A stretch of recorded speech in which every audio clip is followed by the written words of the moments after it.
So we'll jump right in. Our first speaker, Dr. Rory Spiegel, also our second speaker, known on Twitter as the EM Nerd. Rory, as all of you know, is an EM physician with fellowships in both resuscitation and medical critical care, who splits his time between our surgical ICU and our emergency department at Hospital Center. He's the director of critical care education for MedStar emergency physicians, and also is the co-host of the Annals of Emergency Medicine podcast. He's doing two talks this morning. The first is a literature update for emergency medicine, and the second is a discussion of alcohol withdrawal syndrome. Rory, thank you. Thanks for having me. All right, let me see if I can share the screen if I'm allowed in a second. So the first lecture we're going to talk about is basically a review of the literature of the past year. This one's always a little bit of a daunting lecture for me, especially in 30 minutes. What do you actually cover? Because there's so much published in the last few years, in the last 12 months, that it's really hard to kind of focus down. And always my intent when I do these kind of lectures is to really get you like the take-home points of some really nice articles, and some of them are kind of controversial and more philosophical, and other ones are like, this is what we can do to change your practice today. So that's the kind of hope of this lecture. Oh, it looks like it's up. Can you guys see that? Looks great, Rory. Yes. Looks good? Okay. All right. Let me see if I can press. Okay, cool. Disclosures. So financially, I have no disclosures. As Manish said, I write a blog less and less frequently nowadays called EM Nerd, and am one of the voices on the Annals of Emergency Medicine podcast.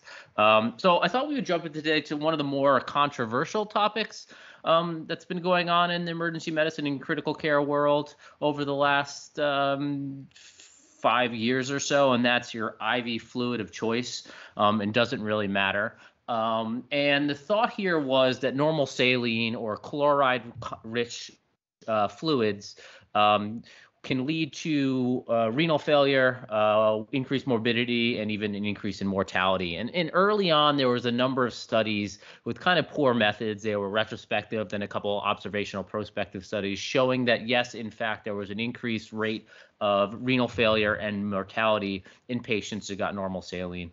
And then there was this kind of movement to moving toward these more balanced solutions like lactated bringers and plasma-lyte.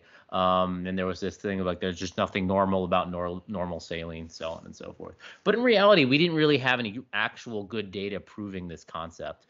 So a number of years ago, there was a number of studies that came out actually looking at this in high quality randomized control trial fashion. The first was the SPLIT trial, which was published I think in 2015 or 16 in JAMA, and essentially randomized people to get a plasma-lyte, a balanced solution, or normal saline, and found there was no signal of harm, literally no signal of kidney injury, no increase in need for dialysis, no increase in mortality. But the critique of this paper was, well, this was only a small trial of about 2,000 patients. They didn't receive that much fluid, and so if there is a signal of harm, this might not be able to identify it. And then a few years later, the SMART trial came out, and this is the one that got everyone kind of excited. This was a pretty large trial, about 15,000 patients that looked at the difference between, in this case, it was lactated bringers or normal saline in ICU patients. The notable thing they did here was they didn't randomize the patients, but they randomized the ICU. And so essentially each ICU in the Vanderbilt system got randomized to the first month, whether they were going to do normal saline or plasma-lyte. And then they just flip-flop back and forth every other month to normal saline, lactated bringers, not plasma-lyte, excuse me, and back and forth. So it wasn't truly a randomized study, but it had a good amount of control. And the kind of leading results were they found an increase in the composite outcome of renal injury, need for dialysis, and death, which is called the MAKE 30. There was about a 1% increase in people in the normal saline group when you combine all those three things together. And so this was kind of the study, the landmark study showing normal saline was harmful. But if you think about that, it was a 1% increase in three outcomes that they had to add together to find the significance in a non-randomized control trial. So there was definitely a concern that this was more of statistical noise, and not ideal methodology than the reality of the harms of saline. Especially when you dive into the numbers, there was really no difference in kidney injury at all. And so since then, there's been a number of large randomized control trials that came out this year in ICU patients receiving a large amount of fluid that they actually had, in this case, Plasmolite or normal saline in a randomized fashion. So finally, we might get the answer to this. So the first of these trials, they took about 11,000 patients, and these patients were admitted to the ICU requiring resuscitation. They excluded patients that were thought to die in 24 hours, or those would be out of the ICU in 24 hours to limit the patients you couldn't really help either way, or the ones that weren't getting enough fluid to matter. And they were randomized to a balanced solution. Most of this was Plasmolite or normal saline. And if you look here at this graph, this is the incidence of cumulative mortality between the two groups. Now, there is a difference. There's two lines there, but you can hardly tell, right? Essentially, they crossed over. They found no difference in mortality, which is their primary endpoint. And then when you dive in, there was no difference in renal failure or need for dialysis either. So a pretty convincing study. But there was still some doubt. People said it's not enough patients. There could be a signal of harm. We can't rule stuff out. So they did it again. This was published just a few months ago. This was the PLUS trial. Again, a large randomized controlled trial in ICU patients. So about 5,000 patients in total admitted to the ICU, same kind of exclusion criteria, about 2,500 to Plasmolite and 2,500 to normal saline. And again, the interesting part, this is the obvious part, right? Like when you give someone normal saline, which is a chloride-rich solution, their chloride goes up. That's no surprise to anyone. Their pH goes down slightly because you give them a hyperchloremic acidosis. Again, no surprise to anyone. But if you look here, there's no change in rise in creatinine, no signal of harm from a renal standpoint. And then again, if you look at this graph, I'm actually going to zoom this one in just to show you there are two lines there, right? But they don't deviate at all. This is your mortality curve, right? You can see no difference in mortality. And so now we have two randomized controlled trials demonstrating that there is no real signal of harm for normal saline. Now, I'll tell you, in the field, there's still some debate of whether, in these tiny confidence interval that we've created by looking at over 20,000 patients in high quality data, that maybe there's a chance that there can be a small benefit for a balanced solution. But I think that's mostly academic. You have over 20,000 patients now. You can't find any signs that it's increasing your renal risk or your mortality. So I think really the debate now is how much fluid we should be giving rather than the type of fluid that we're giving. So whatever you're giving in your ED, I think will work just fine. All right, so shifting gears here. We're going to move on to some topics in cardiac arrest because there's been a lot of high quality data published this year on cardiac arrest literature. And so the first one, we're going to talk about TTM2 or cooling, right? And so we've all been cooling for quite some time now since the publication of the Bernard trial and the Haka trial in the early 2000s. And both these trials showed almost too good to be true benefits in hypothermia, targeted hypothermia, cooling people down to 32 degrees after out-of-hospital cardiac arrest. And since then, there's been some work, which is mostly TTM1, that looked at the actual temperature, right? Do I have to go all the way down to 32 or 33, or can I stay up a little bit higher around 36 and have the same outcomes? And the TTM1 trial showed that, yes, in fact, you can have just as good outcomes when you go to 36 rather than 33, which is a lot easier to get to and maintain patients at. Now, the question here is, what is the right temperature? Is 36 the right temperature, or can I just prevent fever? Meaning, is cooling beneficial at all, or do we just prevent them from getting hot? And that's what TTM2 looked at, was published this year, essentially comparing 32 degrees to 37.8. And again, this was a very well done large trial that they took close to 2,000 patients with out-of-hospital cardiac arrest with ROSC, so the ones that they got back and got to the hospital to actually be cooled.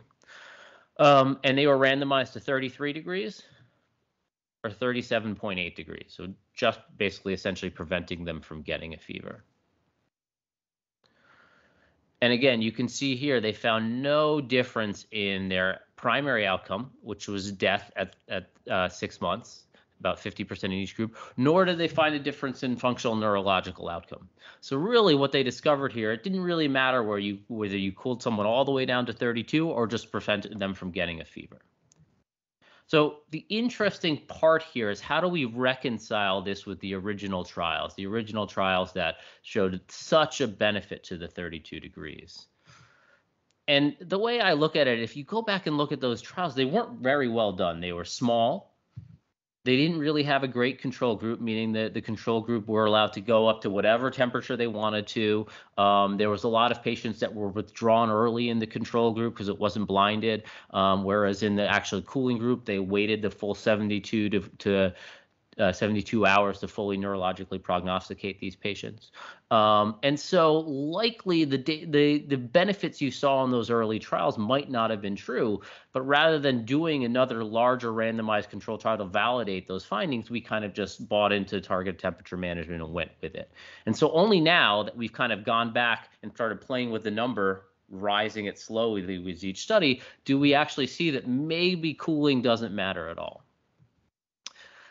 Now, there is some critiques of this study. Most notably is the external validity actually applicable to all our patients? Meaning this was done in Norway, where they do a lot of out-of-hospital cardiac CPR. They were witnessed. And so will this apply to a lot of places in the States where you don't have a lot of bystander CPR, it's unwitnessed arrests? And these are valid points to a certain degree, though I would argue that the actual concept of targeted temperature management has never truly been proven, right? You have two small randomized control trials where their data has never been able to be validated. And so I think we should probably move towards actually proving that cooling might be beneficial before we attack small differences in external validity in these much, much better done studies.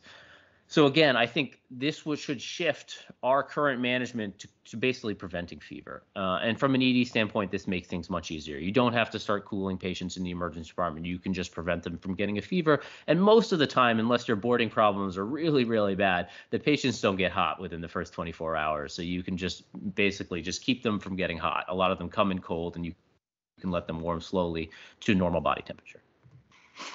All right, so moving on, we're staying in cardiac arrest. We're going to look at some drugs in cardiac arrest, because there's been a number of nice studies coming out on this. The first one is the study on vasopressin, steroids, and epinephrine in cardiac arrest. Now, there was a number of trials, too, a few years ago looking at this. They were both single-center Greek studies that looked at in-hospital cardiac arrest, and these studies, again, showed an overwhelming benefit that if you give vasopressin and steroids along with your epinephrine, you improve both ROSC and survival to hospital discharge and neurological survival. Again, small studies with outcomes that were a little too good to be true. And so we really needed validating data before we could actually use this in prime time.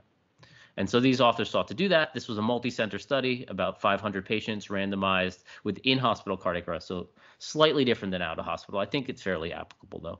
So about 245 to vasopressin, steroids, and epinephrine, and about 267 to epi and placebo.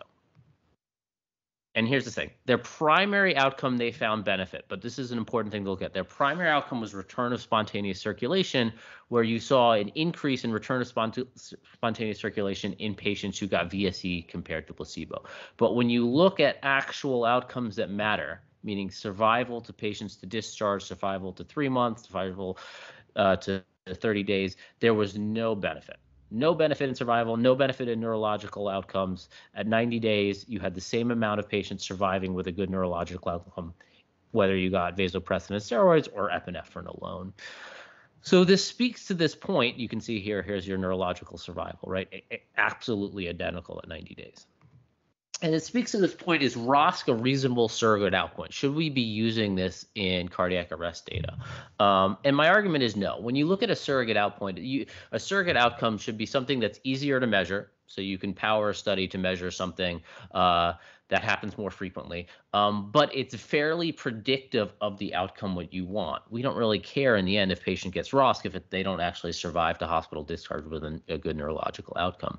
And so the premise of ROSC is a patient has to get ROSC in order to have a good neurological outcome. So ROSC must be a good surrogate outcome. But study after study after study have shown that ROSC correlates very poorly with good neurological outcomes. So I think we have to be very skeptical of any study that uses ROSC as its primary outcome without looking a little bit deeper at the outcomes that matter. In this case, there wasn't even any signal that this is beneficial.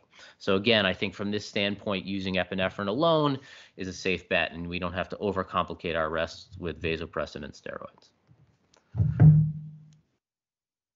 So speaking to simplifying our arrest strategy, I'm sure a lot of us give calcium during arrest, or, anytime in a resuscitation when things are going bad, we turn to calcium. Some call it God's inotrope. But this study wanted to look at it. What were the actual benefits of giving intravenous calcium in out-of-hospital cardiac arrest? Much like the other study, they took patients randomized 397. In this case, they were out-of-hospital cardiac arrest, and they were randomized to receive calcium chloride or placebo. And again, this study found no survival benefit, just like the other one. In fact, there was no actual increase in ROSC. And in the end, there was actually a signal of harm, meaning there was less patients surviving in the calcium group versus the placebo group. And so one has to wonder, is calcium actually doing harm in these patients, or is it simply the fact that we're overcomplicating our arrest? So I think this speaks to, again, the study after study after study. It shows that the drugs that we give in ACLS aren't beneficial at all. And it really speaks to the idea that we should be simplifying our resuscitation processes and really just focusing on the thing that matters, which we know is chest compressions, identifying shockable rhythms, shocking them, and just phenotyping your arrests to see if you can actually make a difference, and then prognosticating your arrests and calling them when you've actually reached futility. All right, so shifting gears, I think this is probably one of the most important papers that we talk about.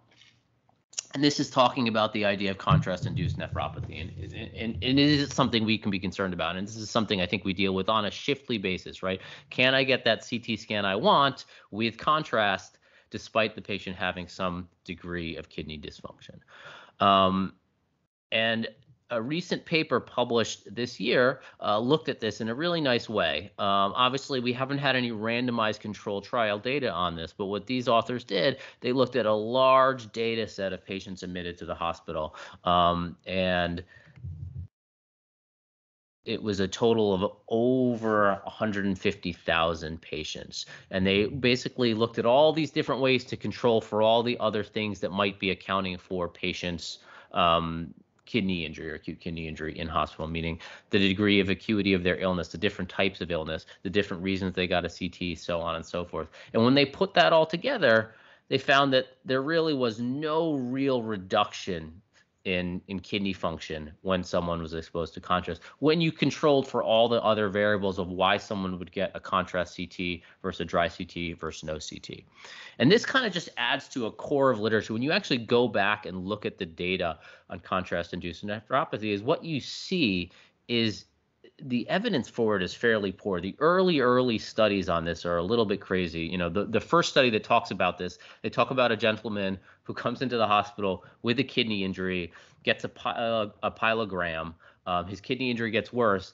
They then put in like an IVC catheter and infuse glucose directly into it, and then the patient dies. And somehow this was all reduced to the contrast they received. But when you actually look at the trials on this, any one study, depending on how they define contrast-induced nephropathy, the rate of injury is somewhere between 5 and 15%, meaning 5 to 15% of people have an increase in their renal function. But if you look at those same studies, about 5 to 15% of the people have a decrease in their renal function.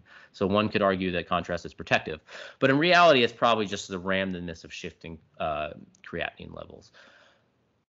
The more high quality these studies get, the less of a signal you find for contrast-induced nephropathy. Moreover, when you look at every single study that's tried to identify a treatment for contrast-induced nephropathy, nothing has benefited it, meaning likely we're chasing a ghost here and it doesn't exist. And if it does exist, we're talking about small bumps in creatinine that have very little effect on patient outcomes, meaning any test that you want to get in the emergency department that has a high enough risk of badness, the tests that we get mostly are emergent, and the disease we're worried about is mostly fairly serious.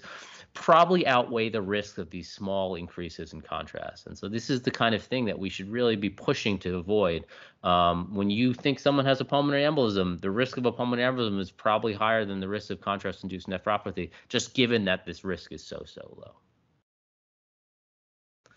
So this is a really nice study, staying in the urological field, because I often wonder why we have these 14-day antibiotic therapy protocols as outpatients. In the ICU, I very rarely give sick patients more than 7 days of antibiotics. But often we'll be giving 14 days for some of these diseases that we diagnose in the ED and send people out. And this was looking at afebrile men with urinary tract infections. So something that we commonly diagnose as a complex UTI, and they get 14 days of antibiotics, but the patient looks well. Often it's just a standard bacteria that should be susceptible to our standard treatments. Why do we have to give a full 14 days? And so these authors saw the same thing. They randomized 270 patients with afebrile. They were afebrile if they had UTI symptoms, meaning they tried to avoid pyelo. And they randomized them to 7 days of standard antibiotics, which either Bactrim or Clinda, or 14 days. Sorry, Bactrim or Cipro. Apologies. And they found resolution of symptoms in 14 days was comparable between the two groups. 93% in the 7 days group and 90% in the 14-day group. No statistical difference between these, right? And now you might wonder, like, what are these patients that we're looking at? Because I was like, well, I mean, you think of a man with urinary tract symptoms, you often think of prostatitis, but this wasn't really a low-risk group. If you look, a decent amount of these patients had a history of prostatitis.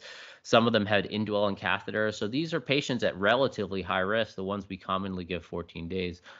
So I think this is a fairly reasonable study. We have so many studies now looking at antibiotics, and it really seems that no matter what disease you're treating, shorter is better, unless you have some kind of nidus of infection that just hangs around. So I think, you have these patients, rectal exam is negative for prostatitis. It's not unreasonable to start shifting towards 7 days.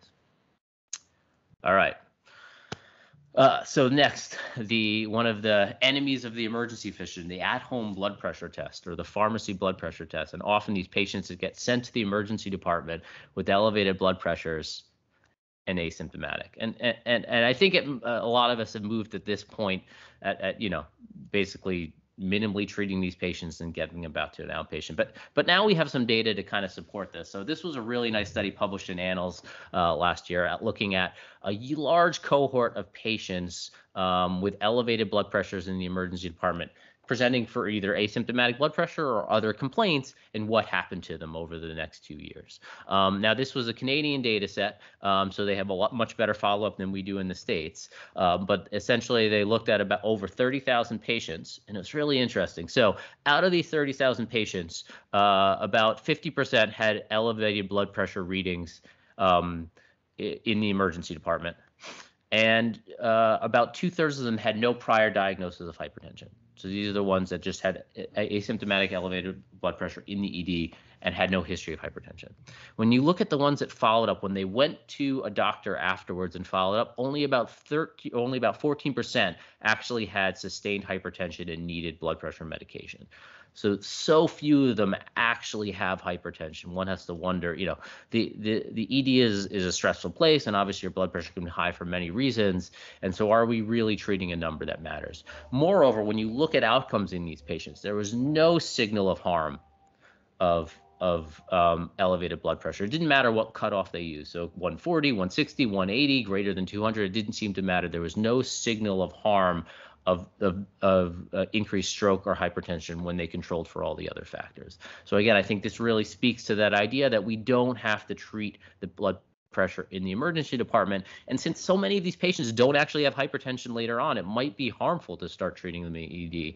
And if you think about it, if you start blood pressure medication in the emergency department and they never follow up with the doctor, your treatment's not going to matter. If you don't start blood pressure medication in the emergency department and they follow up with the doctor, then your treatment isn't going to matter either, right? It's the follow-up that really matters in these patients. Great. A quick question there. Right. That's 14%. 14% of just those who had persistent hypertension or documented hypertension? These are the ones who had no hypertension prior. So this is the 14% had no history of hypertension. So about those 10,000 patients. So what happened with those ones when they followed up? But essentially, very few of them had an actual diagnosis of hypertension given. The outcomes looked at the whole group. So when you look at everybody, whether you had hypertension or you didn't have hypertension prior, when you control for all the other variables, there's no signal of increased risk of patients with hypertension versus those who do not in the emergency department. And I should have clarified at the beginning, do you prefer questions at the end or through or just in the chat? Whichever way is easier for you. I don't mind either way. I like talking in between, so I'm happy to break this up so it's not just me speaking the whole time. Okay, and also for anyone who wants to, feel free to put the questions in the chat, and John and I can pose them to Rory. All right, well, barring any questions right now, we'll just move on. So this, we'll just talk about the Bougie. This is one of the big disappointments for me this year because anyone who knows me knows I'm a big fan of the Bougie. I've actually been intubating with the Bougie as my primary tool on all my intubations since I was an intern. And so a couple years ago when Brian Driver published a study looking at the Bougie and found a 14% increase in the rate of first pass success when the practitioner used a Bougie empirically on their first go when using a stylet. I was all in. This seemed like a great idea to me since I'd already been doing it. But there was some issues with the study. The biggest was this was a single center of very enthusiastic Bougie users, right? These people used Bougies on first pass for years. They were all really comfortable with it. And anyone who's used a Bougie for the first few times realizes it's a tricky device to get used to, right? The first few times you use it, you're just like throw it away and grab your stylet back because it's a little bit uncomfortable. So it takes a little while to get used to. Once you get used to it, it becomes a very effective tool. And so often wonders, was this 14% really an accurate view of the Bougie use in people who, were novel to its use, and was the external validity of this study valid? And so they unfortunately did another study, a much bigger study. So this was a multi-center randomized trial. This was called the Bougie trial, where they randomized over 1,000 patients who required emergent intubation. So these were in the ICU and in the emergency department. And about 550 got a Bougie on their first pass, and about 550 had a stylet. And unfortunately, when you look at first pass success, they found it was identical between the two groups, right? About 80% and 80%. So no difference in Bougie use on first pass success. And when you look a little further, when you go back to that original study, you see here, first pass success was 96 versus 82%. And so you can see the control group was very similar between these two trials, right? 82 and 83. And when you look at a lot of data in emergency department intubation, you see first pass success is somewhere around there at all times, around 80%. So that made sense. Why this was 96%, one has to think a lot about the fact that this was in a group of people that were really comfortable using a Bougie, and it doesn't apply to everyone. Now, you could take this the other way and say, would we have seen better results if the patients were trained using a Bougie for about 6 months before they started this trial? And maybe, but that's not going to be the real world reality of everything. So unfortunately, I think at this point, we can't recommend using a Bougie in first pass. But some of us will still do it just to keep up our skills in Bougie use, because I find when you want to use a Bougie and you haven't used it in a while, it's a far scarier proposition than when you use it on every intubation. All right, so sorry. We can stop again for questions, and if not, we'll move on because we're just coming up on time here. So final article, and this was actually a requested article, the use of TXA in nosebleeds. TXA is kind of the Swiss Army knife for bleeding. We use it for everything, but when you actually dive into the data on TXA and bleeding, you find it's probably far less effective than we give it credit for, and it probably is really only helpful in specific disease states when the hypocoagulability profile is conducive for benefits of TSA, most notably in trauma, right? Where you have these profiles where the patients have a hyperfibrillinic state, and so TXA is beneficial in those states. Can you globally apply that to everything that you see as bleeding? And that's far less suggestive. Now, there was one study a couple years ago that looked at TXA and nosebleeds and found you maybe had to have a little less anterior packing, but it was really small. So in this year or last year in the Annals of Emergency Medicine came the NOPAC study, which again is a great name for a trial. And these authors randomized about 500 patients with anterior epistaxis that wasn't controlled by simple pressure or vasoconstrictors, and the patients received TXA gauze or gauze kind of rinsed with saline. And what they found is the amount of patients that required anterior packing was essentially identical between the two groups. So there was no real benefit for TXA in this case. So disappointing to many of us that like to kind of put TXA and stick it in someone's nose. The one argument here was they didn't pack it with TXA. You know, some of us will kind of take our packing, soak it in TXA, stick it in the nose and leave it in there for a little bit and pull it out. Nor I see there's a comment on nebulizing it, nor did they nebulize their TXA. Though I'm not sure how much different that would be just given the fact that you know, gauze, you're still going to get TXA on the membranes themselves, but they didn't nebulize it, they didn't pack it. And so we could argue that maybe TXA works if you just do the technique slightly differently. But again, much like with targeted temperature management, I think you have to actually prove that it might be beneficial rather than, you know, excluding that it doesn't work. So let's just, in summary, we talked about fluids, the basic trial and the plus trial, and essentially the take-home message here is it doesn't really matter what fluid you give. I would be thoughtful on how much fluid you give, but whether you're giving normal saline or a balanced solution doesn't seem to make a difference. Target temperature management, it's probably fever control that matters, and so just don't let them get hot in the emergency department, which is a much simpler request. Again, drugs and cardiac arrest, whether it's vasopressors or steroids or calcium, don't really seem to make a difference, so let's focus on the things that matter. Contrast-induced nephropathy is likely not a real thing, and if it is, the risk is so small. The disease process that we're worried about likely has a higher risk, so when you can, use contrast if it's going to help you with your diagnosis. Urinary tract infections, 7 days seem okay if there's no signs of proctitis. Blood pressure, as long as it's asymptomatic, shouldn't be treated. The Bougie, unfortunately, didn't seem to help on first pass success when used empirically. And TXA for nosebleeds doesn't seem to make a difference. So I'll stop there briefly for questions before we kind of move on to. Looks like there's a question from Miriam. For the UTI study, I believe you mentioned patients with indwelling Foleys. Can you confirm the study included them? It did. It was only about 7 or 8% in each group, but they did include them. They didn't exclude them prior to the study. Right. Another question about that study: did it include patients with pyelo? No. You couldn't be febrile or you couldn't have actual symptoms for pyelo. Okay, important distinction. Great. Just a comment really about the Bougie study. I share your disappointment with it, but I do take the opposite approach of I think we should be doing it more frequently. I think that 96% demonstrates exactly what you describe of a familiarity with it. And I think to be able to get that much benefit is really remarkable and something that I think we should be teaching our residents to do with every intubation. But that's one person's opinion.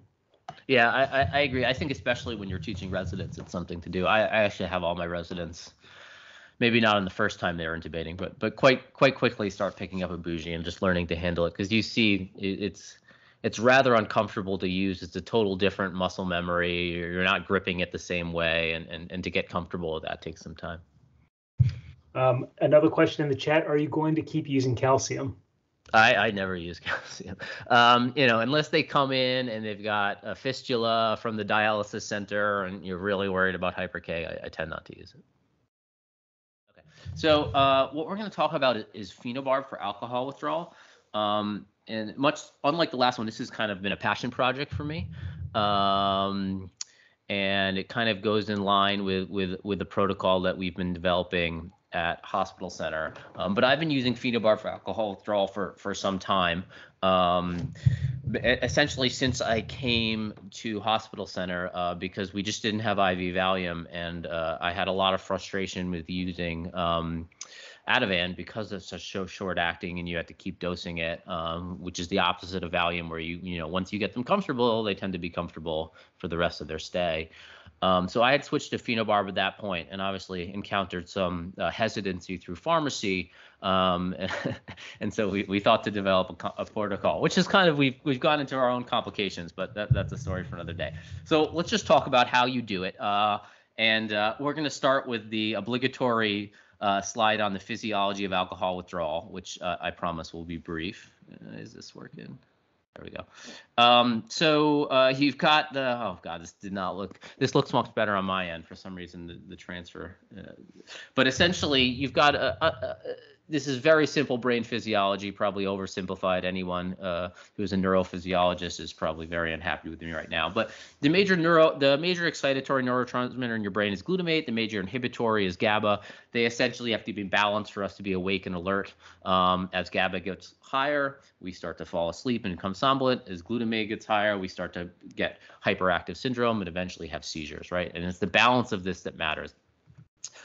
When you add alcohol to the mix, you start to increase the stimulation of the GABA receptor, and people become somnolent, and that's what you see when people are fairly intoxicated and sleeping. Now, to compensate for that, so people can function with alcohol, the body starts to downregulate your GABA receptors, rebalancing the system, so patients can walk around with alcohol on board, and yet they are intoxicated, they are not sleepy anymore, right? The problem comes when you remove the alcohol and you have these downregulated receptors. Now the balance is off, right? And the positive stimulatory receptors, the glutamate, outweigh the negative, and you start to getting the hyper excitatory state of alcohol withdrawal, leading to seizures, agitation, so on and so forth. So what we do to balance this out is to add some GABAergic agent to the mix to reestablish equilibrium. And then as the alcohol withdrawal passes, the body kind of compensates, and you kind of reestablish a homeostasis without alcohol or a GABAergic agent on board. Now, typically, the GABAergic agent we most customly use is benzodiazepines. And the reason for this is they're fairly safe, we're fairly comfortable using them, and the initial data used a lot of benzodiazepines. And what the original studies found was a symptom-triggered approach was far, far better than a fixed approach. And what this means is you treat people as their symptoms worsen, you're more and more aggressive with your benzos, and when they don't have symptoms, you don't treat them. Whereas in a fixed dose, you give them a certain amount of drug every few hours, no matter what their symptoms are. And what you found was patients got underdosed early in their alcohol withdrawal when you had the fixed dose, and they were overdosed later. And so you led to much higher doses of benzodiazepines, much longer stays, much worse alcohol withdrawal. And so being aggressive early to get control of your symptoms and then not treat them when they don't have symptoms seems to be a better approach. The problem with this is you would need a clinician at the bedside all the time deciding when to give medications and when not to. And that's not realistic in most places. And so what this led to was something like the CWAS score and a protocol that gives benzos based on a score of, the degree of alcohol withdrawal that the nurse could give at the bedside, allowing us to kind of manage these patients without someone needing to be there at all times. Because of if you look at all the studies on benzos, most of them are done with long-acting benzos. So Valium, chloride epoxide, something that had half-lives of days rather than hours. But because of fear of, a lot of these patients have dysfunctioning livers and the metabolism of these drugs working at the liver, often these protocols got switched to lorazepam, much like ours at MedStar. And so what you have here is a really short-acting benzodiazepine that has to be given over and over and over again. And you have to basically manage these people through their alcohol withdrawal through days and days and days when they're constantly symptomatic. Now, even if you have a protocol like this, the problem is you still can't stay on top of alcohol withdrawal because the nurse can't do this every 10 minutes. And so often these patients get undertreated and their alcohol withdrawal gets bad enough for someone to notice, then they get overtreated because their alcohol withdrawal is really bad. And so you go through these shiftings of a hyperexcitatory state to a somnolent state to a hyperexcitatory state, and their alcohol withdrawal lasts longer. It's much worse. They're intubated far more frequently. So when you look at the use of phenobarb, it has a number of advantages that we're going to get into. But if you look at the data, and I will admit this data is not the best in the world, but what you see is when you compare phenobarb, and we'll talk about dosing strategy, but in a little bit, but phenobarb to a CWAS strategy using lorazepam, you say your ICU stays are shorter, your hospital stays are shorter, your actual total doses of medications you less, you spend less time on the ventilator, and you have less other medications that need to be given to combat your alcohol withdrawal. So let's talk about why, because this is the interesting part. So probably the most important part is phenobarb is very predictable in its dosing, right? And what I mean by that is when you basically have a 1-to-1 dosing of what you give and what your blood levels are, right? So you're giving, and we'll talk about this in a little bit, you're giving about 10 mg per kg of phenobarb. And what that translates to is about 10 to 20 micrograms per milliliter in the blood, right? Now, therapeutic dosing of phenobarb happens to be between 10 and 20 micrograms per milliliter in the blood. And so it's very predictable, the dose you give, what your blood level is going to give. It's also predictable in its efficacy. Most people respond to 10 to 20 micrograms per milliliter of phenobarb in the blood, right? That's a responsive level.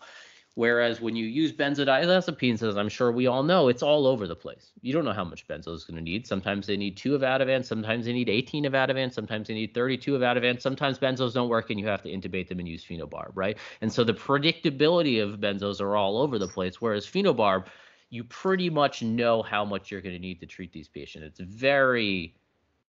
very rare that you need more than 10 to 20 micrograms per milliliter to effectively treat alcohol withdrawal. The next thing is the therapeutic window is very wide. You can basically give them and overshoot what you need, and the patient will still be awake and alert. Again, which we'll get into in a sec, the toxic levels of phenobarb are much higher than the doses that we're giving, and so you don't have to give small doses like you do with either Valium or Ativan, where you're dosing until you get effect because you don't know what's going to happen. Now, like we said, the toxic levels are much higher than the levels that we're using. And if we look here at this chart, we'll see this, right? So the therapeutic range, what we're talking about, is somewhere between 15 and 40. Now, this is for seizures, right? We're treating even lower than this, right? We usually treat 10 to 20 micrograms per milliliter. So we're at the low range. So the doses we're giving of phenobarb, it's going to sound scary when we look at the doses, but in reality, this is a dose that's lower than the levels that people who are on phenobarb for seizures who are walking around in the community are at, right? So it's a fairly low level, and it's way below the level you see with phenobarb toxicity, right? And so what you're giving here is you have a wide therapeutic window that's far away from the safety issues, that's predictable, right? And that's why it's so easy to use phenobarb to treat alcohol withdrawal.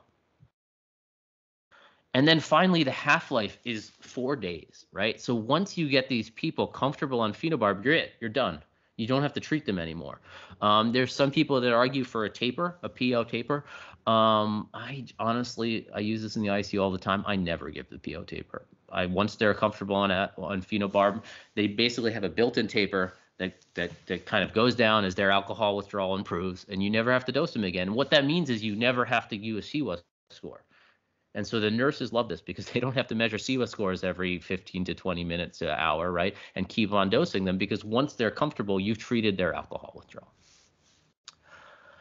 So what we've come up with at Hospital Center, this is our alcohol withdrawal kind of pathway using phenobarbital. It's fairly simple. When you've diagnosed someone who you think is an alcohol withdrawal who will benefit from this, we give them 130 milligrams IV push bolus up front. The reason we do this is because logistically, phenobarb mixing up the full dose takes some time. They have to do it in the pharmacy, and there's a lot of kind of steps that they have to take when using a barbiturate.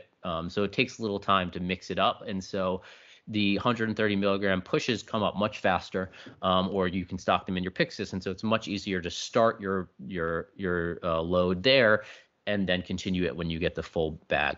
And then we kind of have this decision pathway here. And it's basically, do you have severe liver disease, or have you already got significant amount of benzos in the form of lorazepam? It can be any benzo. We put lorazepam because that's the most common, just to keep the algorithm simple. Now, this is the only time when you get in trouble with IV phenobarb, when someone has had a large amount of benzos already, and then you hit that GABA receptor at multiple pathways. That's when you can start to see respiratory depression, right, and somnolence, right? This is why phenobarb is associated with such poor outcomes, because most of the time when you've given phenobarb in the past, it's either refractory alcohol withdrawal, who you've gotten a lot of benzos already, or status epilepticus, who have got a lot of benzos already. And now you're adding phenobarb, and so having multiple pathways to that GABA receptor will lead to somnolence. So if someone's already had a large amount of benzos, then we start our load at a lower dose, right?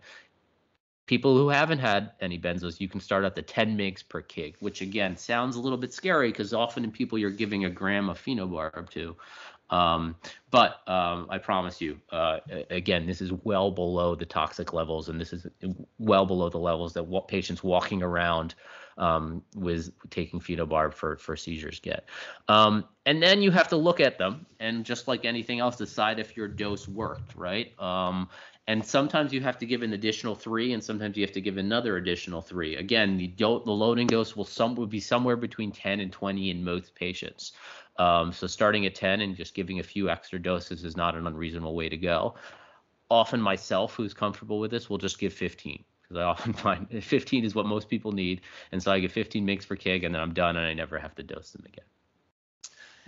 A couple things to consider here that I find when people make mistakes. The first is, this isn't a magic treatment. Alcohol withdrawal happens for a number of reasons. Sometimes someone has just decided to stop drinking, but often it's another disease process that has basically led them to not be able to drink alcohol, right? The phenobarb won't treat that. So whether they have pancreatitis, alcohol ketoacidosis, pneumonia, you still have to treat those things. The phenobarb will just get rid of the alcohol withdrawal, but it won't prevent the other diseases that have to be treated. The other thing is, the way this is written, we often look at it as a single dose, one and done pathway, but there are people with severe alcohol withdrawal that you do have to redose your phenobarb to a certain degree. And that's why we have these additional doses of 3 milligrams per kilogram up to 2. I would say if you've given about 20 mg per kg and the patient's still having symptoms, it's not alcohol withdrawal. It's something else that's going on. Now, you can order a phenobarb blood level. It probably won't help you in the emergency department. We do it in the ICU, and just to look, right, to see if we've reached what we think is the therapeutic level and the patient's still showing symptoms, we're dealing with something that's not alcohol withdrawal. But most of the time, the dosing and the blood level are so reliable. If you've given 10 to 20 mg per kg, and the patient still has symptoms, you should probably start thinking about something other than alcohol withdrawal.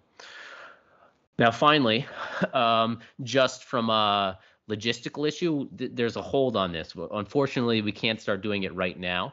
When we made this protocol and brought it through P&T, what we are doing is a pilot study, essentially, in the ICUs. So this is being done on ICU patients for 3 months. So come June and July, we'll be able to roll this out in the ED, hopefully. And so we can start doing this in the emergency department. Right now, we're doing it only in the ICUs. We're seeing great outcomes, but unfortunately, we just have to wait a few more months before we'll be able to do this throughout the hospital. And I will pause there for any questions. Great, Rory. Lots of discussion in the chat. I wonder if you can address some of these questions. The first was the duration of action of lorazepam. We thought it was longer, like maybe 12 hours or 12 to 24. 4 to 6 hours. Yeah, so it really, even for a benzo, it's really the wrong benzo to use. I mean, something like Valium, where you have a really long half-life, or Librium, you get far better effect. But Ativan, you're redosing it very, very frequently. And so a complementary question to that is, why don't we have diazepam? Why don't we have Valium in the department? And just quick personal note there, I had one yesterday that I gave Valium to. It worked beautifully. Yeah, Valium's fantastic. Center. Yeah, so we do now. The Valium we have every once in a while. I'm sure our pharmacists can speak to this more than I do, but there's drug shortages on Valium, and we just don't have it all the time. So, we didn't have IV Valium for a few years because of drug shortages. but we have it again. And Valium also, like phenobarb, works great because of that half-life. The difference between Valium and phenobarb is your reliability of your dosing, right? You don't know how much Valium you're going to need, and so you aggressively dose up front. So it takes a little work, right? You've got to basically double your dosing till you get them in effect. The second thing about Valium is because of the volume of distribution, it will go into the fat quite frequently, and so you have what's called an alpha half-life and a beta half-life. And so what you'll see is you get them comfortable. That's your alpha half-life, and then about 10 minutes later, you've redistributed a lot of that phenobarb out of the CNS into the soft tissue, and they're excited again. And you have to get that beta half-life to the point. And so there are some tricks to using it up front. If I didn't have phenobarb, I would use Valium as well. I think it's your best second agent. Great. Another comment was, any guidance on what a large amount of benzos is? So in the protocol, we said 12 milligrams over 24 hours is the large amount of benzos. That's kind of what we stick with. I honestly, I don't like when they've got benzos before. I find even if they've had like 6 milligrams of Ativan, they do tend to get pretty somnolent when you've given them the phenobarb. And so when they've had benzos before, I dose far more carefully. I'll give 6 mg per kg, and then I'll kind of titrate up a lot safer than it will if they haven't had anything. If they haven't had any benzos, that's why I like to get to them early, right? When they haven't had any benzos or just 2 milligrams, something like that. It's much easier to get phenobarb. Okay. And then a question about severe liver disease. How do you determine if your de novo ED patient has severe liver disease? This particular population seems to be high risk.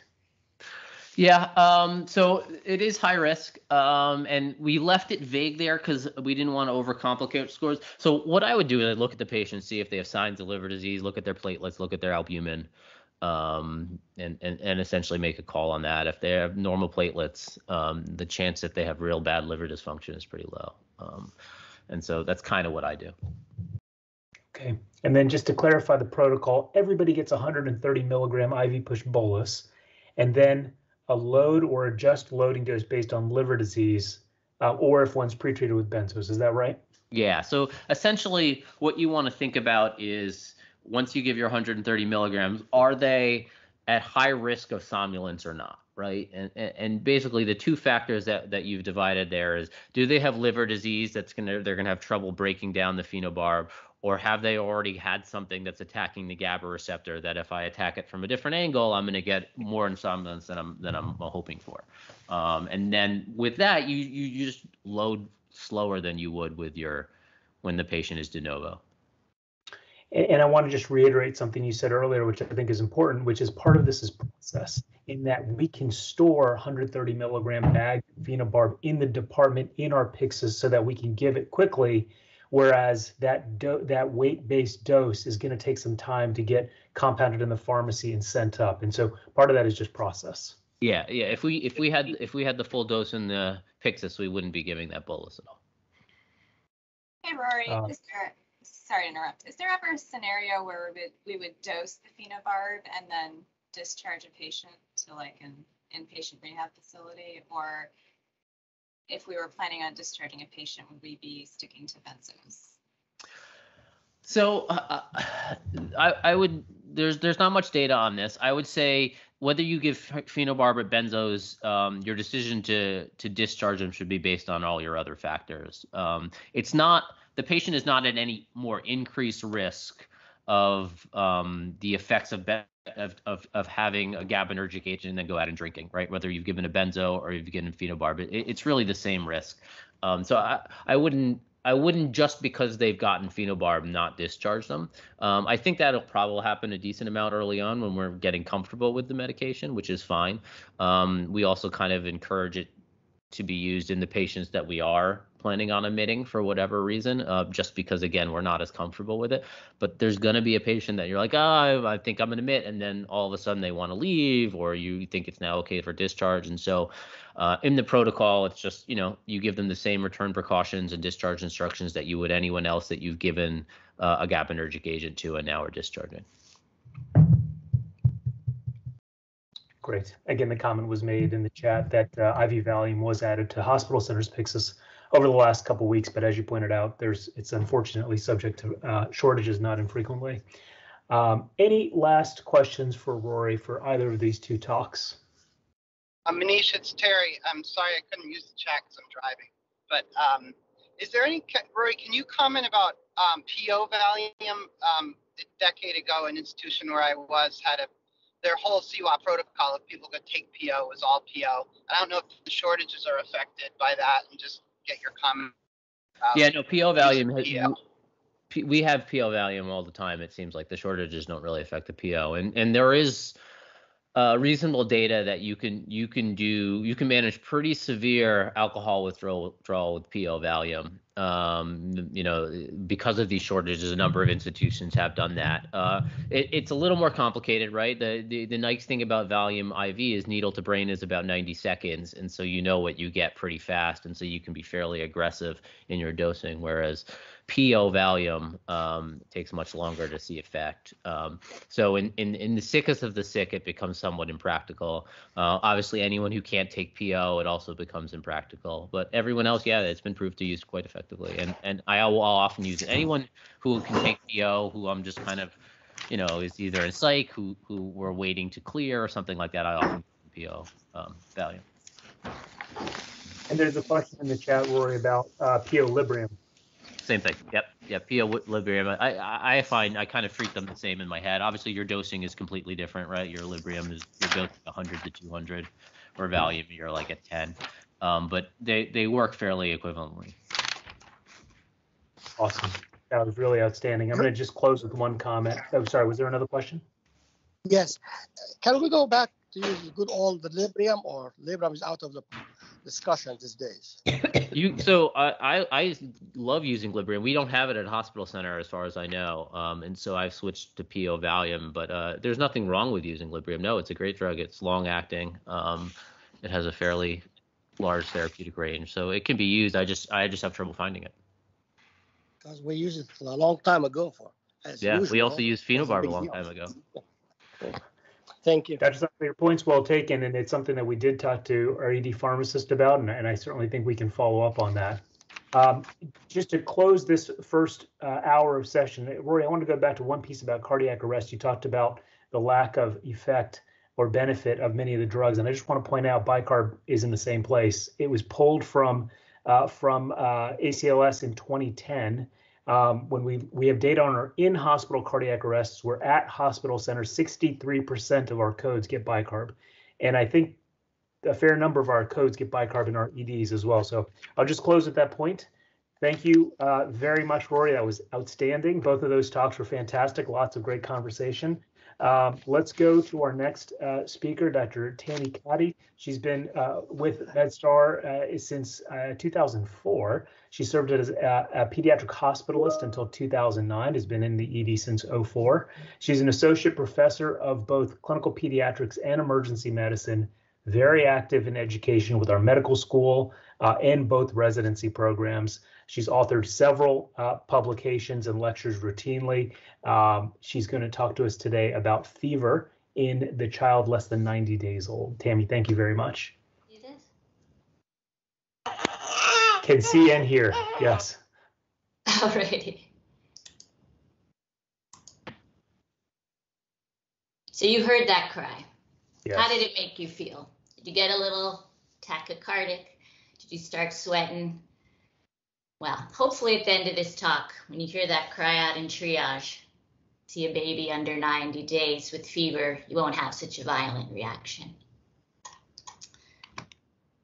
Objectives for my talk today. We're going to be talking about the new AAP febrile infant guidelines that came out in August of last year. And the objectives, how did we get here? How did we get to these guidelines? Where are we now? And our hopes for the future. Let's start off with 3 cases. So first case, you see this baby. 20-day-old male, X35 weeker, C-section, failure to progress. Mom's labs were all normal. They left the NICU about 10 days ago. They present with poor feeding, sleeping way more. Look at your vital signs. Kid's febrile, tachycardic, borderline respiratory rate. He's got a weak cry. His fontanelle's sunk in his model. This baby is sick. with a prolonged cap refill. Your next baby looks much better. It's a 20-day-old, full-term female, vaginal delivery, again, maternal labs are all negative, presenting with being fussier, not feeding as great, and febrile today to 101. In the ER, vital signs look good. Baby's awake, cooing, looks good. And our third case, it's a 40-day-old full-term female, again, vaginal delivery, negative maternal labs, got a runny nose, little cough, not feeding great, urine output still good, and a temp of 100.8 at home. In the ER, a little febrile, borderline heart rate, everything else looks pretty good, but coughing, runny nose, congestion, no signs of respiratory distress. Listen to their lungs, you have that classic stepping on snow sound. So how did we get here? Let's first talk about some definitions. We're going to use this in the talk quite a bit. So you all know SBI, serious bacterial infection. We're talking about bacteremia, bacterial meningitis, UTI. IBI are invasive bacterial infections, where we really start getting scared, bacteremia, bacterial meningitis, and sepsis. And what are we worried about in these babies? Worried about in the first week of life, early onset sepsis. After the first week of life, the risk of invasive bacterial infection really decreases. And at 7 to 90 days, most are going to have a benign viral illness. But our job is to pick out those that do have those SBIs and IBIs, not to neglect those bad viruses out there too, like HSV, RSV, flu, and COVID. Now, what about the prevalence of IBI? So in the this was from Annals about 2018. In the 28-day and under group, we had about a 3% prevalence of bacteremia, highest in the second week of life. For bacterial meningitis, about 1%. As we get older, you can see these decrease, 29 to 60 days of life, 1% for bacteremia. And in this study, they found no cases of bacterial meningitis in those older than 42 days. Pathogens are changing. Most common now, talking about E. coli, group B strep, followed by Staph aureus. What about listeria? The boogeyman that has prevented poor pregnant women from eating delicious cheeses all these years. Really, I've never had a case. Extremely infrequent these days. Now, ampicillin, still recommended, but not so much to worry about. HSV, though, we definitely need to worry about. So yes, this talk is mainly focusing on bacterial pathogens, but let us not forget the importance of recognizing and treating HSV appropriately in this age group. So you all have heard over the years in your training about the Rochester, Philly, Boston criteria. And I just want to pause real quick. Manish, can I ask you a question? Yep. Are you seeing my slides, or is it in a weird presenter? Okay. No, we're seeing. Okay, great. So a word about criteria. They are old, okay? Developed, not to offend anyone, but they're old, developed in the early 80s and 90s. Rochester's is the only one not to include CSF, and they're all basically kind of shifting patients from a high risk to low risk group. So high negative predictive value, but low positive predictive value. And as a result, many, many babies are undergoing unnecessary testing, hospitalization, and exposure to antibiotics. And now we have learned a lot over time. And what have we learned? We have learned the vaccines and herd immunity have really helped. And as we mentioned before, bacteriology has shifted. We've also learned the white blood cell count really sucks to screen these babies. And we have better tools out there. We're going to talk about these, the inflammatory markers like procalcitonin, CRP. We've also learned that UTI is very common in these babies.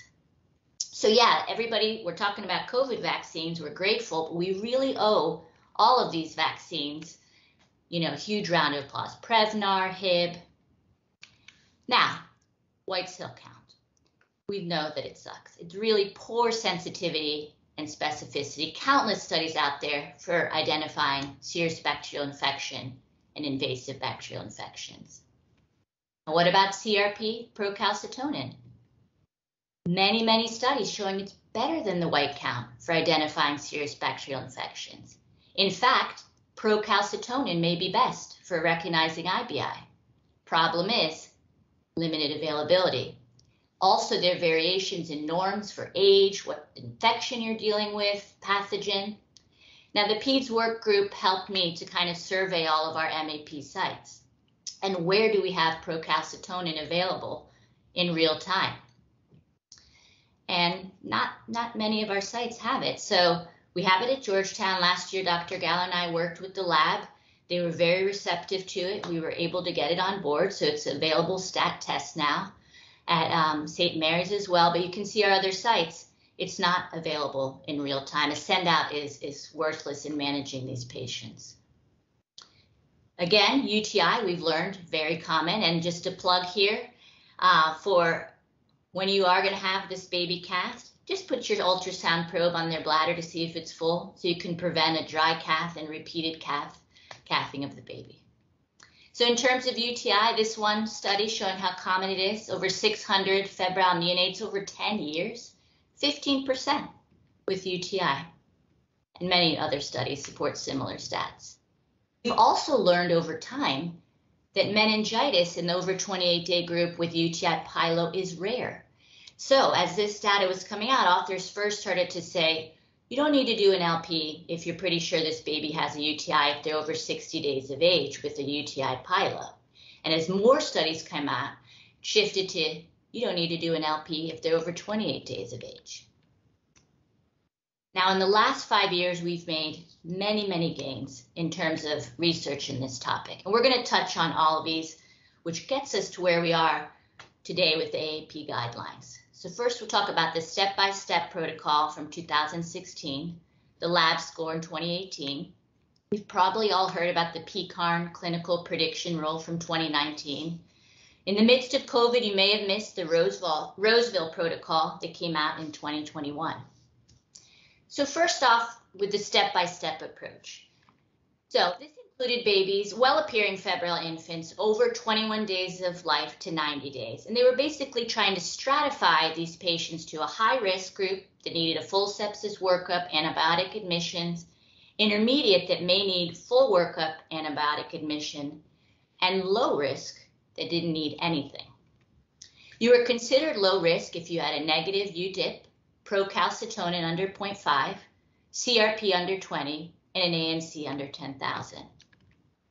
So step by step, how did it perform? It's thought to be a helpful tool, but again, you need procalcitonin available in real time. It also included a subjective criteria known as the pediatric assessment triangle, and it did misclassify SBI as low risk. Somebody has some feedback. Okay. In the 22 to 28 day group, and in those that presented within an hour of the fever. So the thought is they didn't have time to have those inflammatory markers rise. Did find it was better than the Rochester criteria and the lab score, but needed really more studies to say what's the best kind of cutoff point. Now the lab score. So this one used a combination of procalcitonin, CRP, and a UDIP to predict SBI and assigned points to the patient and then recommended management from there. Found that the sensitivity in febrile infants may not actually be high enough and that it was more useful for ruling in rather than ruling out SBI. Now the PCARN rule from 2019. So this was a great study led by Nate Kupperman, who's really been leading researcher in this topic. So the goal of this was to really reduce unnecessary LPs, antibiotics, and admission in these babies. So they included babies that were febrile, of course, at home or ED. It's kind of a myth that if they don't have a fever in the ED, everything's hunky-dory. They have a fever anywhere, the car, the home, wherever, it counts, okay? Doesn't matter if they're afebrile in the ED. So the goal of this study was they wanted to create and then validate a prediction rule so they could identify febrile infants under 60 days of age who are low risk for SBI. Prospective observational study over 2 years, 26 ERs. They derived the rule on about 900 and validated on about the same amount. So about 1,800 febrile infants, 170 of these had a SBI, 30 with bacteremia or bacterial meningitis. And their rule, they said you were low risk if you had a normal UA, your ANC was under 40/90, your procalcitonin was under 1.7. And it really performed well. You can see the stats here. Very important, no infants with bacterial meningitis were missed. But the authors really wanted to stress, do not forget about HSV in these patients. Now, it did have a bunch of exclusions. It excluded preemies, anybody pre-existing conditions, critically ill or got antibiotics in the past 48 hours. Now, the patients that it missed, 2 with UTI without pyuria, the thought was maybe they were just asymptomatic bacterias. The one with bacteremia was admitted for observation and actually had a negative blood culture prior to antibiotics, so thought to be maybe a transient bacteremia. And all of these missed cases actually had an uneventful course. And that brings us to the Roseville protocol from last January. It's based on the Rochester criteria, but broke them up into the following age groups, 7 to 28 days and 29 to 60 days. They added the addition of high risk in terms of temperature. So 38.5 or higher, you were considered high risk. And the goal was to classify low risk neonate and then recommend their management without LP, but with outpatient close follow-up instead. And infants that only had high-risk criteria of a positive UA, they recommended could be managed with oral antibiotics as outpatient. They did use in the protocol CBC, the diff, and the absolute band count. Lots of exclusions, similar to PCAR, you can see here. Now, for the 7 to 28 day group, kind of their decision point was, you can see your analysis, white blood cell count threshold of under 5,000, over 15,000, and then the ANC with the temperature. If you didn't have any of these, they recommended you could hold antibiotics, send these babies home. That, honestly, to think about sending home a febrile 7-day-old, even if they meet these criteria, still is a bit anxiety provoking. For 29 to 60 days old, the decision point really was based on the white count or absolute band count. And it performed well. It actually performed well. And the takeaways from the Roseville was performed really well compared to Rochester, Philly, Boston. Again, a little bit of chest pain in that 7 to 28 day group, saying they're low risk to not do anything, send them home. And the 29 to 60 day olds, which really supports, kind of the management of this age group with only a positive UA, went home on oral antibiotics and really would help decrease unnecessary IV antibiotics, LPs, and admissions. Supporting our other research, those that had bacteremia too in the setting of UTI did not have meningitis. So takeaways, no increase in missed cases of meningitis. Important to note, though, meningitis is still rare, as we saw with the prevalence, and it can be hard to say absolute kind of definitive conclusions on how well the Roseville protocol could exclude it. So now, where are we now? We know how we got here. Where are we now? So that brings us to the AAP guidelines from August of last year. They broke up patients into the following kind of risk groups. Biggest change in management was seen in the 22 to 28 day age group. So who's in for this study? Had to be well appearing, same cutoff for temp, 38 or higher, no preemies. They had to be 8 to 60 days after discharge. They did include those with URI symptoms, but not bronchiolitis. Loose stools were okay. Otitis, if you really are going to say you could diagnose otitis in a baby this small, let's think about that. Positive viral testing as well were included. Lots of exclusions, preemies, worried about HSV, like as we said, bronchiolitis, anybody who was way sick or medically fragile. So under 8 days of life, like we know, these babies got the whole shebang. Okay, full workup, LP, IV antibiotics, admission, nothing's changing for this age group. 8 to 21 days of old, AAP still recommends the whole shebang. And those inflammatory markers we're very excited about, less helpful because you're still going to do everything. Again, don't forget HSV. Just a plug as you see all the chip things. If you haven't been to Route 11 Chips factory, it's like an hour from here. So fun. So head on out there. For the 22 to 28 day group, well appearing, no source, febrile, what AAP recommends, you get urine, your blood culture, and your inflammatory markers. So let's go through this. So forgetting the urine, you can do your cath for your UA, urine culture, or get your bag. For positive UA, then go on to cath. Honestly, personally, in the interest of time, probably cath is going to be the best bet if the parents don't put up a fight. You don't have to go back and then cath the baby, wait for the urine. Blood culture, and then the inflammatory markers. Now, any one of these positive counts. So we'll go through these. Procalcitonin, you can see the cutoff here, over 0.5. CRP over 20. ANC, and temp over 38.5. So they did include the temp there. Now you're saying, well, I don't have procalcitonin. What am I going to do? So if you didn't have the automatic fever threshold that had you at, count as a positive inflammatory marker, and you have stat procalcitonin, go ahead and order it with your CRP or your ANC. But if you don't have it, you need to get the CRP and ANC according to the guideline. Now bear with me, this gets a little complicated here. So positive or negative UA and positive inflammatory markers, the recommendation is to go ahead and get the LP. Normal CSF, you can give IV antibiotics and send them home, assuring they have close follow-up in 24 hours. They also give an option of may give IV antibiotics and admit and observe. Positive CSF, no brainer, they're staying, they're getting treated. Now what about real life? You can't get CSF. Either the parents adamantly refused, you had an unsuccessful or bloody tap. Those patients, they recommend, even acknowledging partially treated meningitis, to give IV antibiotics and admit. Now, if you have normal IMs, regardless of the UA, this is where the decision-making and kind of shared decision-making with the family PCP comes to play. And it's really all based on risk tolerance.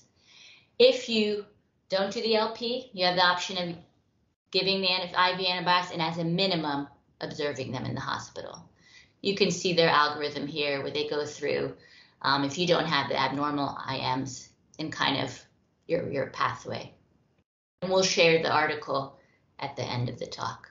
So the key point in this 22 to 28 day age group, if you didn't get CSF, at least minimum hospital observation. Giving IV antibiotics if those IMs were abnormal, and considering or may give IV antibiotics if they were normal. Now 29 to 60 days of age. They recommend urine blood culture inflammatory markers again.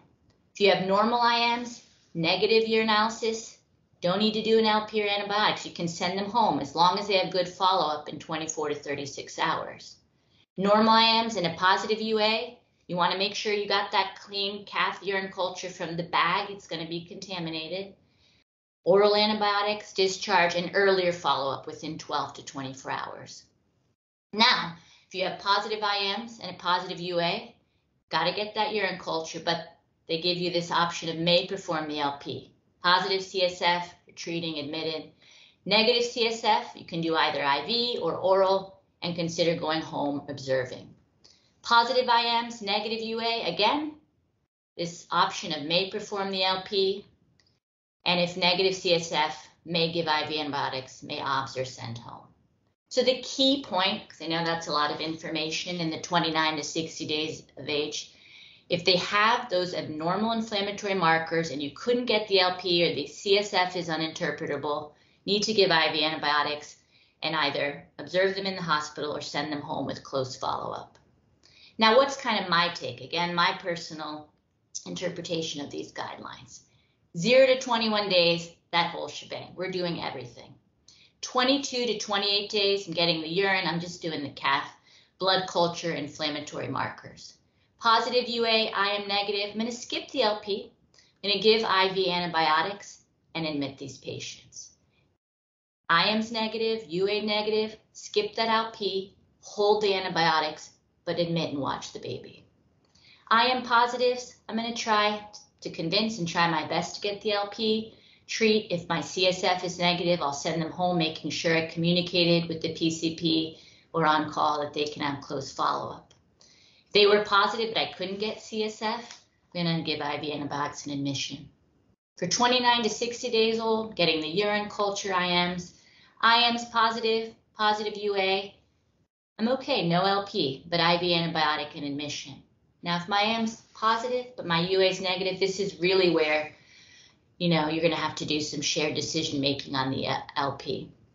If your IMs are negative and plus or minus on the UA, holding off on the LP, the UA is positive, obviously giving antibiotics and discharging with close follow-up, and treating, dispoing all these based on results. Important caveats for the new guidelines: got to be careful with the possibility of partially treated meningitis. All that are going to go home need close follow-up with the PCP, so very important on our end to communicate that. The guidelines, some say should be seen at 12 hours, others 24, 36. When you're a pediatrician, every day in that first 3 months of life is just by day of life for your baby. So we had celebrations at 28 days of life and this and that, 60, 90. What about the 61 to 90-day-old babies that we're a little less worried about? So the risk of bacteremia dramatically decreased. It's estimated to be at about 0.4%, and risk of meningitis under 0.1%. And really, these are both similar to risk in older infants. And we know that testing itself inherently has risks of contamination, unnecessary, repeating the blood culture, bringing these babies back, torturing the families, admission, antibiotics. So my take on the AP 61 to 90 days: previously healthy, well appearing, getting our urine still. And if they look good, I'm sure they have follow-up, no other workup, sending them home to follow up with their PCP in a day or two. Positive urine, I'm going to send them home on oral antibiotics. If their hydration's okay, parents are comfortable, and they can follow up with that PCP closely as well. I'm going to mention to them they might need outpatient renal ultrasound if it's first febrile UTI, and consider blood culture CBC, still acknowledging the low risk of bacteremia. Now, with COVID, bronchiolitis is all screwed up. It's not seasonal anymore. So let's talk about febrile bronchiolitis real quick. So either clinical or your RSV came back positive. In terms of the fever workup, nothing changes for the neonates or ill-appearing with bronchiolitis. 29 to 90 days, they're febrile, well-appearing with bronchiolitis. We have a much, much lower risk of invasive bacterial infection. We used to think that the prevalence of UTI was much higher in these babies, but actually studies have showed that it's actually much lower at just 0.5%. So for febrile bronchiolitis, we really only need to get urine if there's a known or suspected urologic abnormality.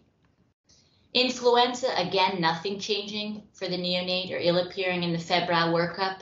For the 29 to 90-day-old, the studies are not as good as with RSV positive, but they still need urine, and it's not dependent on if they have a urologic abnormality.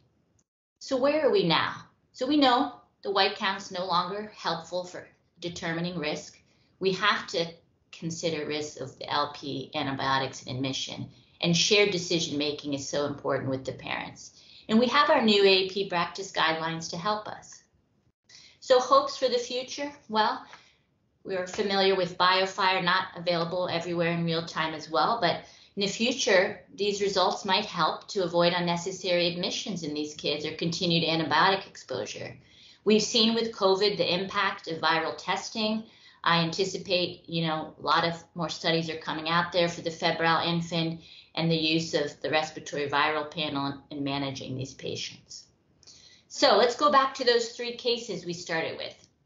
The first baby that was sick, the preemie, fluid resuscitation, this real case that I had a few years ago, fluid resuscitation, full septic workup, empiric antibiotics admitted, found to have E. coli urosepsis. The NICU actually took this baby back for admission, and the baby did great, went home after 2 weeks. Next baby was a little fussier, febrile, At a normal UA, we were able to get IMs, which were normal. Blood culture were sent, and shared decision-making was done with the parents. We decided no LP, no antibiotics, but admitted to the hospitalist overnight for observation. Last case, the 40-day-old with respiratory symptoms and that stepping on snow broncholytic exam was for RSV positive. No known or suspected urologic abnormality. We followed our AP guidelines on this, so no other testing or imaging. Suctioned them, watched them feed. They were not hypoxic, no increased work or breathing. Called the PCP, parents were comfortable, said, I'll see the baby the next morning in clinic. Now, when you hear this cry, unfortunately, it's not crying. There we go. At the end of this lecture, you feel a little more comfortable in managing these babies. And like I mentioned, the link to the article, the actual AP guidelines will be in the chat here. Yeah, thanks, Manish, as well. So thanks, everyone. Awesome, Tammy. Thank you very much. In the interest of time, Tammy, I'm wondering if you can answer the 2 questions in the chat, and then we'll move right into Landon. Landon, if you don't mind, go ahead and get your slides teed up, and Tammy, if you can stop sharing your slides, please. Yes. And I'll say those questions out loud in case anybody's not on. So the first is, could you remind us which broncholytic kids need OBS admissions for apnea? Oh, apnea. Okay, so a whole nother ball game. So the risk of apnea, like with these RSV babies, we're really kind of talking about under 1 month of life. So generally those, if they're RSV positive, and also you have to include if they were preemies, should really be obsed. Okay, great. And then the second question was, can you clarify temperature cutoffs, which age group as inflammatory marker? Right, so the 38.5 or higher as the inflammatory marker, that's talking about the 22 days to the 90 days. That's part of the guideline. Great. Tammy, again, thank you again. I'd encourage any other questions, please put it in the chat. And Tammy, if you're able to address them in the chat, that'd be great. We'll move on right to our next speaker, Landon Mueller. Landon is one of our EM and sports medicine attendings. He practices emergency medicine at MedStar St. Mary's and holds sports medicine clinics in McLean, Virginia. He's also the team physician for Marymount University Sports and the Old Glory Rugby, DC. He's also an airway physician for the Washington Capitals. He completed his sports fellowship with us and did his EM residency at VCU in Richmond. Landon, welcome and thank you. All right, thanks everyone. Are we seeing my slides? Yes. Okay, all right, let's get going. So I'm excited to talk today about pearls from the literature, some practice changing more trends and some articles to help you on your next shift with patients with musculoskeletal complaints. I don't have any financial disclosures. I do have a couple medical disclosures though. First of all, this is all just my opinion. This was just me combing through the literature over the last couple of years. I've given similar talks to this before, and these are just kind of what I think is interesting from the literature and what I think is important. Also, notably, this is not a discussion of methods. I'm not going over the merits, the benefits of the study design. We're just kind of going over the results and some of the key takeaways, and we're going through it pretty fast. And ultimately, because of that, I hope this is more idea generating than anything. Hopefully, as you'll see, this is more kind of trends, and I want you to kind of look into some of these ideas a little bit more if you're interested in implementing them into your practice. So I have 5 different trends. We'll start off with the fascia iliaca block and why I think you should be using it for all of your hip fracture patients. The fascia iliaca block is a regional anesthesia technique that allows us to provide pain control via blocking primarily the femoral nerve. This is a pretty safe block to do. It's ultrasound guided, and it's done by inserting the needle through the lateral hip where there's not a whole lot of important structures. And what you're doing is you're inserting the needle into the fascial space above the iliacus muscle, and you're depositing your anesthetic there. So you can do this several centimeters away from the femoral nerve and still achieve blockade of that nerve. So it's a pretty slick procedure, and as we'll see, it can be very beneficial for our hip fracture patients. So going through some of these studies that looked at this. These first couple studies were done primarily by anesthesia performing these performing these blocks. But as we'll see, they're pretty effective. So this study published in 2020 found that a preoperative fascia iliaca block led to decreased preoperative opioid use. And that makes kind of sense. And they also showed that patients that received a preoperative fascia iliaca block had equivalent pain scores to those with just normal care of receiving IV opioids as needed. Another study in 2020 looked at the time that patients received blocks and found that those that received them earlier on in their hospital stay also had associations with decreased preoperative opioid use. They also found that they had decreased pain on post-op day 1. And they also found a functional change in that patients that had earlier blocks also were discharged a day sooner. And again, this was performed by anesthesia, so if we're able to perform this in the ER, that's the fastest that they're going to be able to obtain this block in their hospital stay. Moving on, this was a randomized trial in 2020, also looking at fascia iliaca block versus just regular opioid treatment, and then once again found that preoperative opioid use decreased.